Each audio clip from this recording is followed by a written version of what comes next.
In this video, I'll show you how to open YouTube on a laptop or a PC.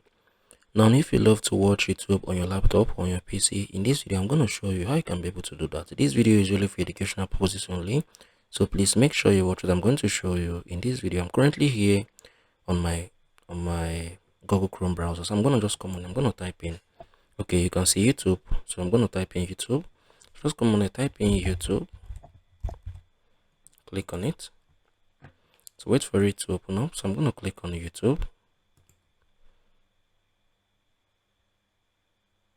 So this is it. This is basically how you can be able to open YouTube on your laptop or your PC. Now you can watch your favorite creators here on YouTube platform. I want to really thank and appreciate YouTube for giving us the opportunity to create content here on the platform. If you find this video helpful, please share your thoughts below in the comment section. Thank you all for watching. I will see you all in the next video.